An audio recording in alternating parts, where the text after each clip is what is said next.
Books presents an unabridged recording of Caddie, Woodlawn by Ryrie Brink, narrated by Rosalind Alexander. Chapter 1.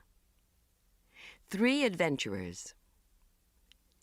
In 1864, Caddie Woodlawn was 11, and as wild a little tomboy as ever ran the woods of western Wisconsin. She was the despair of her mother and of her elder sister Clara. But her father watched her with a little shine of pride in his eyes, and her brothers accepted her as one of themselves without a question. Indeed, Tom, who was 2 years older, and Warren, who was 2 years younger than Caddie, needed Caddie to link them together into an inseparable trio. Together they got in and out of more scrapes and adventures than any one of them could have imagined alone. And in those pioneer days, Wisconsin offered plenty of opportunities for adventure to 3 wide-eyed, red-headed youngsters.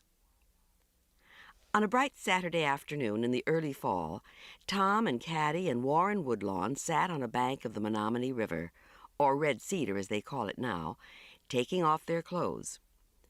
Their red heads shone in the sunlight. Tom's hair was the darkest, Caddie's the nearest golden, and 9-year-old Warren's was plain carrot color. Not one of the 3 knew how to swim, but they were going across the river nevertheless. A thin thread of smoke beyond the bend on the other side of the river told them that the Indians were at work on a birch-bark canoe. "Do you think the Indians around here would ever get mad and massacre folks like they did up north?" wondered Warren, tying his shirt up in a little bundle. "No, sir," said Tom. "Not these Indians." "Not Indian John, anyhow," said Caddie. She had just unfastened the many troublesome little buttons on the back of her tight-waisted dress, and before taking it off, she paused a moment to see if she could balance a freshwater clamshell on her big toe. She found that she could. "No, not Indian John," she repeated decidedly, having got the matter of the clamshell off her mind. "Even if he does have a scalp belt," she added. The thought of the scalp belt always made her hair prickle delightfully up where her scalp lock grew. "Naw," said Tom. "The fellows who spread those massacre stories are just big-mouthed scared cats who don't know the Indians, I guess." "Big-mouthed scared cats," repeated Warren, admiring Tom's command of language. "Big-mouthed scared cats," echoed a piping voice from the bank above. 7-year-old Hetty, who fluttered wistfully on the outer edge of their adventures, filed away Tom's remark in her active brain.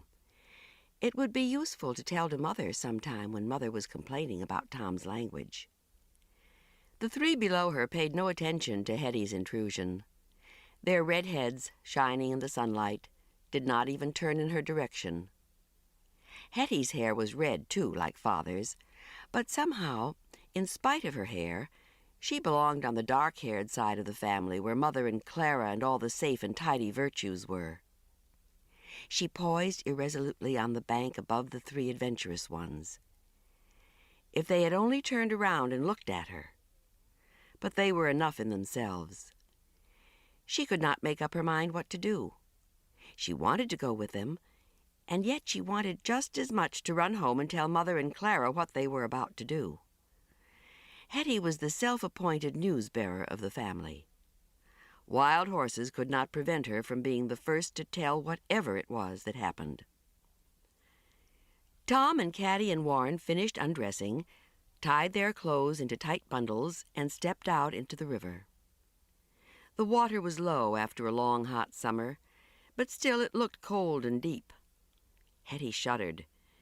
She had started to undo one shoe, but now she quickly tied it up again. She had made up her mind. She turned around and flew across the fields to tell Mother.